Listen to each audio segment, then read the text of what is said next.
Chairman বলেছিলেন যে আচ্ছা সিএসআর প্রোগ্রাম থেকে আমরা একটা চেষ্টা করব, কিন্তু দেখা গেল যে এই যে বহিরাগত লোকেদের উস্কানিতে এখানে কি হলো, ডিবিসির প্রাচীর ভেঙে দেওয়া হলো, সে খবর আপনাদের কাছে আছে।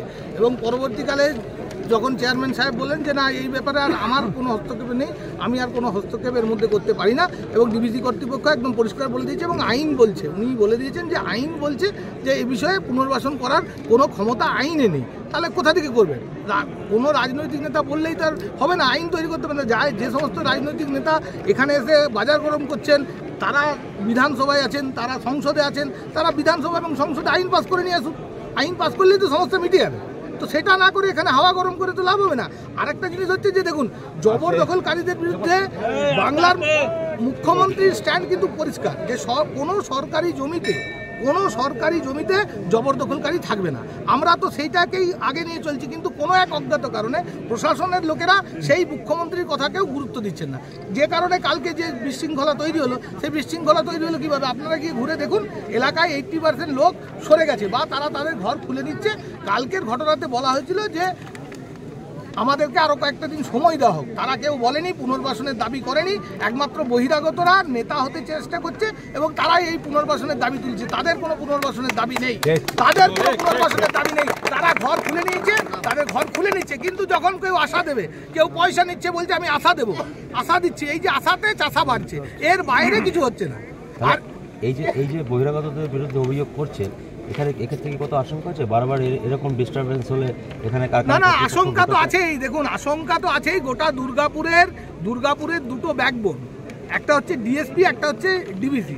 এই ডিবিসিতে 8,000 কোটি টাকার বিনিয়োগ, এই বিনিয়োগ যদি ফেরত চলে যায়, এর আগে দুবার ফেরত চলে গেছে আমাদের সাথে। এটা জেনে রাখা ভালো যে আমাদের সাথে ডিবিসি আরও যে ইউনিট করবার কথা বলেছিল, সেইখানে কিন্তু টাকা অলরেডি স্যাংশন হয়ে গেছে, সেখানে কাজ শুরু হয়ে গেছে, সেগুলো সব ঝাড়খণ্ডে।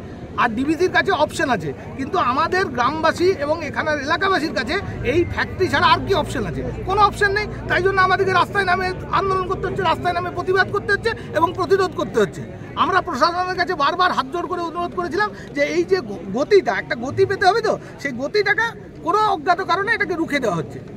এবং এইভাবে যদি রুখে দেওয়া হয়, তাহলে প্রতিবার কস্ট বেড়ে যাচ্ছে। তারপরে ডিবিসি কর্তৃপক্ষ যদি সরিয়ে নিয়ে চলে যায়, তার দায়ভার কে নেবে? তাই দায়ভার পুলিশ প্রশাসনকেই নিতে হবে, কারণ অন্য কোনো লোকের এখানে কিছু বক্তব্য নেই। মানে অর্থাৎ সরাসরি এখানকার পুলিশ কি তার মানে মদত করছে এই বিক্ষোভকারীদের?